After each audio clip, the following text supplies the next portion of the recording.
வணக்கம் நண்பர்களே, நம்ம வீடியோவுக்கு முதல்ல ஒரு லைக் பட்டனை தட்டிடுங்க. மறக்காமல் நம்ம சேனலை சப்ஸ்கிரைப் பண்ணி பக்கத்தில் இருக்கிற பெல் பட்டனை கிளிக் பண்ணிங்கன்னா இது மாதிரியான சுவாரஸ்யமான கதைகள் உங்களுக்காக டெய்லி என்னால் கொடுக்க முடியும். இப்போ நம்ம கதைக்கு போகலாம். இந்த கதையோட தொடர்ச்சி போன கதையில் இருக்குது. அதை சுருக்கமாக உங்ககிட்ட சொல்லிடுறேன். ராணி வீடு கீழே இருக்குது. ராணி வீட்டுக்கு மேலே தான் நான் தங்கியிருந்தேன். என்னோட பொண்டாட்டியும் நானும். பொண்டாட்டி பகல் வேலைக்கு போயிடுவா, நான் இரவு வேலைக்கு போவேன். இப்படியே மாற்றி மாற்றி வேலை பார்க்குறதுனால கீழ் வீட்டில் இருக்கிற ராணி கூட எனக்கு பழக்கம் ஏற்பட்டது. அதனால் அவளும் நானும் அடிக்கடி என்னோடய மனைவிக்கு தெரியாமல் கொஞ்சம் சந்தோஷமாக இருக்கிறது வழக்கம். அது மட்டும் இல்லாமல் ராணியோட கணவர் ஒரு டிரைவருங்கிறதுனால வீட்டில் அதிகபட்சம் இருக்க மாட்டார். அது எங்களுக்கு ரொம்பவே வசதியாக இருந்துச்சு. ராணியை கடைசியாக அவளோட பிறந்தநாள் அன்னைக்கு ரொம்பவே சந்தோஷமாக வச்சுக்கிட்டேன். அடுத்த நாள் கூட நான் வேலைக்கு போகாமல் லீவு போட்டுட்டு அவள் கூட தான் ரொம்பவே சந்தோஷமாக இருந்தோம். இப்படியே எங்களோட வாழ்க்கை போய்கிட்டு இருந்துச்சு. அவளுக்கும் கொஞ்ச நாட்களில் குழந்தையும் பிறந்துச்சு. ஆனால் சந்தேகம் வரவே கிடையாது. உண்மையை சொல்லப்போனால் அந்த குழந்தைக்கு அப்பா நான் தான்.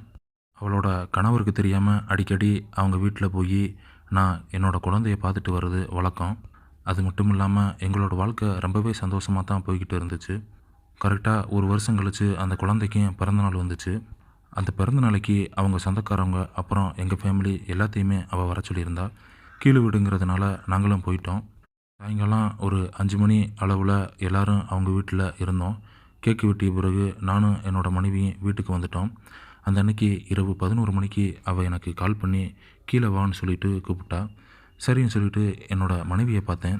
அவள் நல்லா தூங்கிக்கிட்டு இருந்தா. நான் மெதுவாக எழுந்து கீழே போனேன். அவள் படிக்கட்டில் எனக்காக ஒரு கேக் ஒன்று வச்சுக்கிட்டு காத்துக்கிட்டு இருந்தா. நான் என்னன்னு அவகிட்ட கேட்டேன். இல்லை, உங்களுக்கு கேக்கு ஊட்டி விட்டுட்டு போகலாம் தான் வந்தேன் அப்படின்னு சொல்லிட்டு கூப்பிட்டா. நான் அப்போவே சாப்பிட்டேனே அப்படின்னு சொல்லிட்டு சொன்னேன். அதுக்கு அவள் ஏன் நான் ஊட்டி விட்டால் சாப்பிட மாட்டிங்களா அப்படின்னு சொல்லிட்டு கேட்டா. அதெல்லாம் சாப்பிடாமல் எப்படி இருப்பேன், நீ என்னோடய பொண்டாட்டியில் அப்படின்னு சொல்லிட்டு சொன்னேன். அவள் ரொம்பவே கள்ள சிரிப்போட எனக்கு கேக்கு ஊட்டி விட்டா. நானும் சாப்பிட்டேன். நான் சாப்பிட்டுக்கிட்டு இருக்கையிலேயே ராணி ஒரு வேலையை பார்க்க ஆரம்பித்தா. எனக்கு அது உள்ளுக்குள்ளே ஒரு புதுவித உணர்வுகளை ஏற்படுத்துச்சு. அவகிட்ட உங்கள் வீட்டுக்கு வந்த விருந்தாடிங்கன்னா வீட்டில் இருப்பாங்களே, நீ போ அப்படின்னு சொல்லிட்டு சொன்னேன். அவங்கெல்லாம் சாயந்தரமே போயிட்டாங்க. நானும் என்னோடய தங்கச்சி மட்டும்தான் இருக்கோம் அப்படின்னு சொல்லிட்டு சொன்னான். என்னோடய தங்கச்சி போகிறதுக்கு 3-4 நாள் ஆகும் அப்படின்னு சொன்னான். சரின்னு சொல்லிட்டு ராணியை நான் அந்த படிக்கட்டு ஓரத்தில் கூட்டிகிட்டு போய் அங்கே வச்சு கொஞ்சம் ஜாலியாக இருந்தேன். யாரும் பார்த்துருவாங்கன்னு சொல்லிட்டு எனக்கு அந்த பயத்திலேயே கொஞ்ச நேரத்தில் அவளை வீட்டுக்கு போக சொல்லிட்டேன். ஆனால் அவள் என்னோடய தங்கச்சி போகிற வரைக்கும் 3 நாள் எப்படி பிரிஞ்சு இருக்கிறது அப்படின்னு சொல்லிட்டு ரொம்ப கவலைப்பட்டா. நான் அவகிட்ட 3 நாள் தானே அப்படின்னு சொல்லிட்டு சொன்னேன். இல்லைடா, அவள் இருக்கையில் நம்ம எதுவும் பண்ண முடியாதே அப்படின்னு சொல்லிட்டு சொன்னான். சரிடி, 3 நாள் தானே, அதுக்கப்புறம் எல்லாத்தையும் சேர்த்து செஞ்சுக்கலாம் அப்படின்னு சொல்லிட்டு சொன்னேன். சரின்னு சொல்லிட்டு அவள் வீட்டுக்கு போயிட்டா. அடுத்த நாள் என்னோடய மனைவி வேலைக்கு போனதும் அவள் எனக்கு கால் பண்ணி இன்றைக்கி லீவ் போட்டுட்டு வீட்டிலே இரு அப்படின்னு சொன்னான். நான் எதுக்குன்னு கேட்டதுக்கு சொல்கிறத செய்யணும் சொல்லிவிட்டு போன வச்சுட்டா. நானும் லீவ் போட்டுட்டு வீட்டில் படுத்து டிவி பார்த்துக்கிட்டு இருந்தேன். அப்போ அவள் மேலே என்னை படம் கூட பார்க்க விடாமல் அவள் என்னை வம்பு இழுத்துக்கிட்டு இருந்தா. நானும் டிவி ரிமோட்டை அந்த பக்கத்து ஓரமாக வச்சுட்டு கொஞ்சம் அவள் கூட விளையாட ஆரம்பித்தேன். நான் அவகிட்ட உன்னோட தங்கச்சி எங்கடி அப்படின்னு சொல்லிட்டு கேட்டேன். அவள் கீழே தான் இருக்கிறா, நீ எப்படி வந்த அப்படின்னு சொல்லிட்டு கேட்டேன். இல்லை, மேல் வீட்டு அண்ணனுக்கு உடம்பு சரியில்லைன்னு சொன்னாங்க, நான் போய் பார்த்துட்டு வரேன்னு சொல்லிட்டு வந்தேன் அப்படின்னு சொல்லிட்டு என்னை பார்த்து சிரிச்சா. நான் அவளை பார்த்து நீ சரியான கல்லிடி அப்படின்னு சொல்லிட்டு நாங்கள் எங்களோட வேலையை ஆரம்பித்தோம். அப்போ திடீர்னு பார்த்தா அவளோட தங்கச்சி மேலே நின்றா. என்னடி பண்ணிக்கிட்டு இருக்க அப்படின்னு சொல்லிட்டு சத்தம் மட்டும் கேட்டுச்சு. நாங்கள் அதிர்ச்சியில் திரும்பி பார்த்தோம். ராணியோட தங்கச்சி பேர் ரஞ்சனி. பார்க்குறதுக்கு அவ்வளோ அம்சமாக நின்றா. பிறந்தநாள் அன்னைக்கு அவளை பார்த்தேன். ஆனாலும் அவளை கண்டுக்கறல. ஏன்னா என்னோடய ராணி இருக்கிறப்போ இவளை எதுக்கு அப்படின்னு சொல்லிட்டு விட்டுட்டேன். ஆனால் இன்றைக்கி வெறும் நைட்டியோடு நின்றது எனக்கு உள்ளுக்குள்ளே ஒரு புதுவித உணர்வுகளை ஏற்படுத்துச்சு.